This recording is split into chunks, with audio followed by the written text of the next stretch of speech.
Hi, I'm Kern Brantley, and you're watching for BassPlayersOnly.com.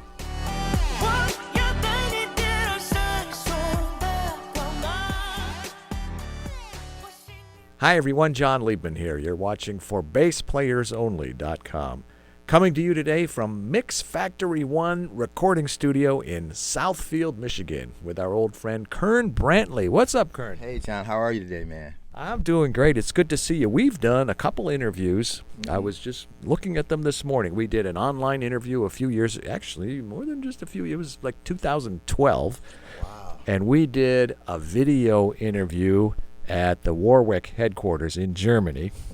See, I remember that. in Magneukirchen, Germany. And that was, I think, in 2016. You were playing with Lady Gaga. You were telling me about all kinds of other stuff that you had going on. I happened to bump into you at the Billy Cobham concert just a month or two ago, and you were telling me about, it was a great show. You were telling me about all kinds of very cool stuff that you've got going on right now, and fortunate to have caught you at home for a minute because I know you're out all the time. But bring us up to date on what's happening, what's keeping you busy, and what's going on. I mean, wow, it's been great this 2018 season coming in for me. At the beginning of the year, I had an audition in L.A. for Mr. David Foster, the great Grammy Award producer. And so I got a chance to actually work with David and his band, J.R. Robertson on drums, and Bo Cooper, piano, and Troy Loretta's musical director, a good friend of mine, who's also the musical director for Ariana Grande.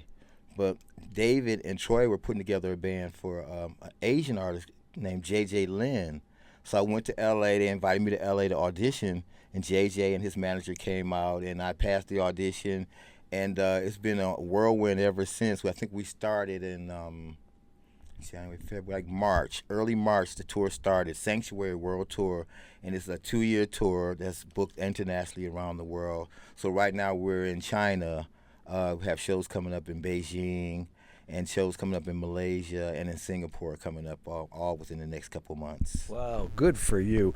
I'm curious what that audition must have been like. When I think audition LA, I think of SIR Studios and the Cattle Call and 400 guys, but you got called and invited to come out. Yeah. So obviously you weren't the only one that they were considering, but what was it like? Was it laid back, or was it were they in your face, play this, what was the audition like? It was kind of intense. They with those gigs, there are charts. So we got the charts in advance. So I had charts, and then I went to YouTube and looked up the artists, and so I could hear and learn the songs verbatim for what they really were, as well as matching them to the charts. So I just did my homework here in Detroit, just staying in every day, running through the charts, sitting down. I even got a couple help from a couple buddies. Ralph Armstrong, I called him because he's a great reader. I haven't had to read music in years because a lot of hip-hop gigs, they don't require that. But for these type of gigs like David Foster and J.J. Lin, it's all charts. So I just went back to school and kind of freshened up on my reading and studied the charts. So when I got there was about maybe 25 musicians there. They sectioned everything off into 5 bands, 5 groups of 5. And then they went through each band, listen intensely. Then they did a callback the next day, and they broke it down to 2 bands. So I was in one of the 2, and we were the final band that made it all the way through. So it was out of 25 musicians, it broke down to 5. Yeah, but what if they like the drummer from this band and the bass player from this band? They mixed it up. Okay. So, because the drummer I auditioned with wasn't actually the drummer that we made the final with. Now, you remind me of something I heard Nate Watts say. Mm-hmm. And you had the charts, so you were reading the notes, and you knew what they wanted you to play. Yeah. But Nate says, you got to play the music, play what's written, but sign it. Yeah. So it's your personality coming through. Make it your own, and I'm very comfortable on stage. After touring with people like Lady Gaga and Beyonce, I had a chance to actually step out more front, so I'm comfortable. And JJ is looking for musicians that he can bring to the front, as well as guys that can accompany the band and lay a solid bass line. And how long is this tour? Well, this tour is for right now we're looking at 2 years, so 2018 and 2019. So you got somebody to water the plants and feed the cat and all that, right? Well, the plants have died, the dog's gone, he ran away, so I'm good. What are you holding in your lap there, Kern? Man, this here, actually, this is a Warwick thumb bass that we had custom painted for the Gaga Art Pop Tour. This was the color of the stage, so it was a pinkish and a bluish and a whitish. So we had all the instruments painted in this beautiful color. So this is the only one. I even have the Warwick headstock up here painted in that beautiful blue. I've seen hundreds, probably thousands of Warwick basses. I've never seen one that color. This is the only one right here, Kern Brantley right here, Warwick Special Thumb Bass.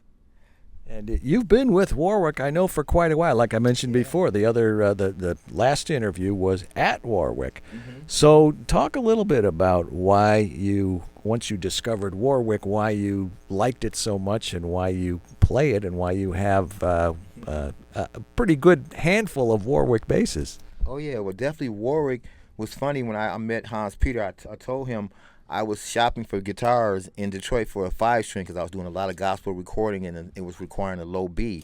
So what I liked about the Warwick, the low B was really solid. It wasn't flabby. It was just as solid as the E and the A string. So, I hear that a lot about the Warwick. The B string and then the wood. Each Warwick bass has its own sound. Like my thumb bass doesn't sound like the Vampire, and the Vampire doesn't sound like the Infinity, and that one doesn't sound like the Corvette. So what I like about them, the wood from each one gives it its own unique sound. So you have to find the bass that's right for you. So all the ones that I have, I've been able to get the right ones, and for each gig, no matter whether it's a low B gig or a funky gig, the Warwick can cover all bases. You ever go lower than a B? No, not really. I don't think it's really required. And then I got key bass too, so if they want it, then I'll have to do it on synthesizer. Okay. You ever go higher than a G string? No, not higher. No, because it's really funny. Like a lot of the bass lines are really like right in that mid range. Yeah. So those are the notes that to focus on. You strike me as a responsible bass player. You're playing within the range of where a bass player should, and some of you folks might disagree, but I remember I had a gig. It was a duo gig with a lady piano player in Miami, and on the upright bass, and I'd get up to D or E on the E string. If I got up any higher than that, she'd say, hey, cut it out. You're a bass player. Get down where you belong. That's right. Our area right here. That's right. Working with artists like Earl Klugh and Grover Washington, I learned a lot about just playing the part, playing the pocket. And then a good friend of mine, the late, great Ricky Lawson, I had a chance to meet him, and he talked to me a lot about how to play in the pocket and stuff like that. So I've been trying to the pocket is where the money is in the pocket. So yes. That is true. Tell me about the rest of your gear. You play Warwick basses. What about strings and amps and things like that? Right now for strings, I'm using SIT strings. Oh. Nice strings, the nickel plate ones are really cool. The R&B set is really cool. For amps, I've been working with TC Electronics, and they make some really nice cabinets that are, the big ones and the smaller ones. I use a lot of the smaller ones. Keyboards, I've always been a Roland guy. Me and my brother, we both programmed for Roland, so that's the main for keyboards. And then for in-ears, I'm using custom clear tone monitors on this tour, and they're a great company as well, based in Florida. When you get a gig for 2 years, do you think, well, what am I going to do after that? I mean, probably not, but just in general in the future with all the stuff that you've done, and we talked about it in both of the previous interviews, but what else would you like to do that you haven't done yet? Do you want to keep doing the same thing and see who else calls or see what else you can do with David or any of the other folks that you mentioned? Or is there something else that you've always wanted to do that just hasn't happened yet? Well, I'm still I feel like I'm in a learning process, especially with David now and reading music. So it's like starting all over for me because I've learned it from the church perspective and then from the hip hop perspective and R&B. But now to hear from the classical and pop music perspective, and also mixing that with the Chinese, because Chinese music is also a different type of format with the chords and the tonal structure that they use in their popular songs. But the thing I really want to do is late night television. I feel like a late night TV show would be just a lot of fun, like The Tonight Show or David Letterman. Like I love David Letterman, Oprah, any of those shows. So David Letterman, he doesn't have a show anymore. Well, if he comes back, his show is like this. It's two. He's got a new show called My Next Guest Needs No Introduction. Yeah. So it was one-on-one with Barack Obama, George Clooney. Wow. And I just saw Tina Fey is coming up. I don't know, I digress, but That's what Letterman is up to. But yeah, those Jimmy Kimmel, Jimmy Fallon, any of those shows. Yeah, that any new show. that Somebody new from Detroit that may be thinking of having their own reality TV show or our own late night talk show featuring Midwest artists or East Coast artists or up and coming artists from Motown, because Motown is definitely going on the rise and Detroit is definitely rising as well. yes, it is. Yeah. We're from here. That's right. I don't think I asked you this in either of our two interviews, but what would you be if you weren't a bass player? Something outside of music. Outside of music, I don't know. I used to have an interest in actually telephone repair. Like, remember back in the day when the telephone man used to climb up the pole to fix the. I was actually in training for fixing phones, like phone repair, like old school, up the pole, hitting the wire, and coming to people's houses and installing the telephone. And so one day I had the DT people out at my house installing an alarm system, and he was showing me how to put the box on, and I started having flashbacks. I'm like, oh yeah, I know how to install wires and stuff. So yeah, I probably would have been maybe messing with some electronic or something.